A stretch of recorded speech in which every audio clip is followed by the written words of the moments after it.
Yo mga idol, kamusta? Sports Talk PH nga pala.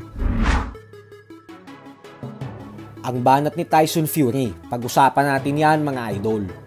Ngunit bago ang lahat ay huwag kakalimutang mag-subscribe at i-click ang notification bell button for more sports talk.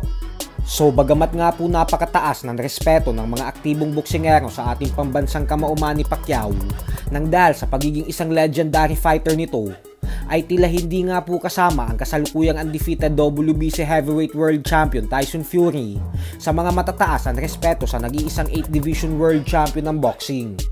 Ayon po kasi kay Fury ay aminado naman daw siyang isang magaling na fighter talaga si Pacquiao at na legend daw talaga ito.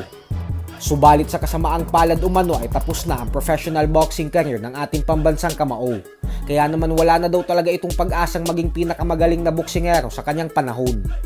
Paliwanag ni Tyson Fury na kailanman umano ay hindi makakatingin si Pacquiao sa salamin upang sabihin sa kanyang sarili na siya ang greatest fighter ng kanyang henerasyon sa dahilan na natalo daw ito sa undefeated 5 Division World Champion Floyd Mayweather Jr. Hindi na daw kasi mababawi pa ni Pacman ang pagkatalong nalasap niya kay Mayweather. Kaya naman ayon kay Tyson Fury ay si Mayweather daw talaga ang #1 best fighter ng panahon nila at pumapangalawa lamang umano si Manny Pacquiao.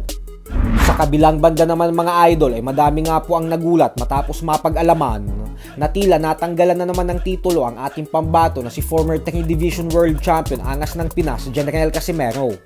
Kung atin po kasing matatandaan ay nasungkit ni Casimero ang WBO Global Super Bantamweight title belt matapos nitong talunin via unanimous decision ang matibay na pambato ng Africa na si Philippos Nitumbua nitong buwan ng Mayo lamang.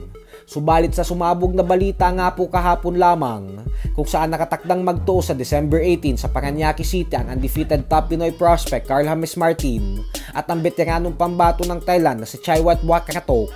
Pero ang nakakagulat po dito ay dahil paglalabanan nila ang bakanting WBO Global Super Bantamweight belt, ang titulong pinanghahawakan ni Casimero.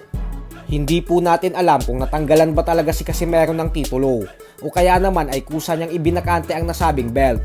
Pero wala po kasi tayong nakikitang dahilan upang ibakante niya ito, lalo pat makakatulong ang belt na ito upang tumaas ang kanyang posisyon sa world rankings ng WBO Super Bantamweight Division.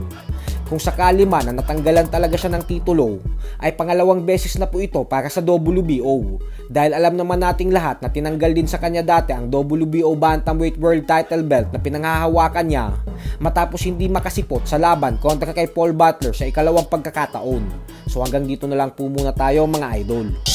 Sports Talk PH, kakaiba ang laban ng mga Pinoy, lakas at dedikasyon ng armas na tinuon, kamaong nagbabaga ang sayo ay babaon.